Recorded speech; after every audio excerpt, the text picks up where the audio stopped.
जन्माद्यस्य यतुन्वयादितरतश्चार्थेष्वभिज्ञः स्वराट् तेने ब्रह्महृदयादिकवये मुह्यन्ति यत् सूरयः तेजो वारिमृदां यथा विनिमयो यत्र त्रिसर्गो स्मृशा धाम्ना स्वेन सदा निरस्तकुहकं सत्यम परम धीमहि। बड़ा सुंदर वर्णन किया। जिस परमात्मा की इच्छा शक्ति मात्र से ये पूरा विश्व प्रपंच बनता है, पालित होता है और लय हो जाता है, वह परम ब्रह्म हिरण्यगर्भ नहीं है, बल्कि ब्रह्मा जी को जिसने स्वयं वेदार्थ ज्ञान का प्रतिपादन करके बताया वो कैसा है। बोले स्वराट, जो अपने स्वरूप में प्रतिष्ठित रहता है, वह अपने प्रकाश से सारी दुनिया को, सारी जगत को प्रकाशित करता है, ऐसे वो परम ब्रह्म है। जिस वेदार्थ ज्ञान को समझने में बड़े बड़े सूरी लोग भी मोह को प्राप्त हो जाते हैं, वही वेदार्थ ज्ञान जिसने सबसे पहले ब्रह्मा जी को प्रतिपादित किया।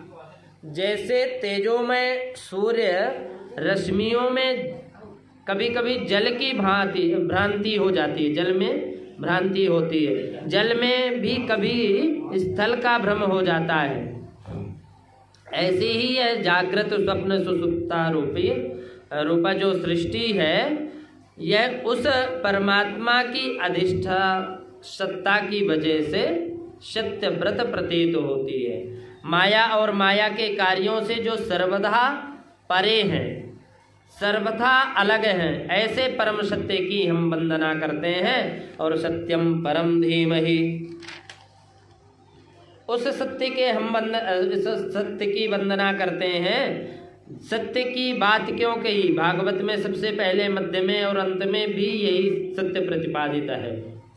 पहले श्लोक में आपने सुना सत्यम परम धीमहि,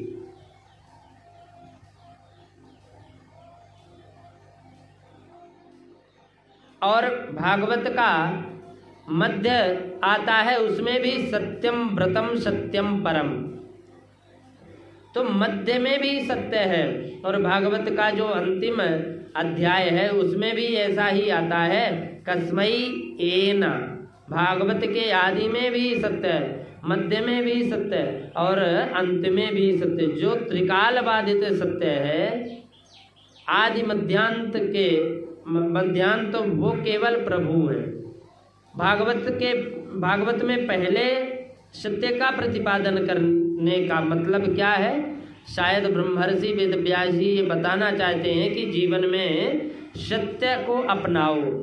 बिना सत्य के जीवन श्रेष्ठ जीवन नहीं हो सकता। यदि हम सत्य पर चलने का संकल्प लेते हैं ना, तो हमारी शिव पूजा भी सार्थक है, मंदिर जाना भी सार्थक है, कथा सुनना भी सार्थक है। और सत्य, यदि सत्य को हम अपने जीवन में नहीं अपना पाए ना, तो शायद कोई भी चीज सार्थक नहीं हो सकती।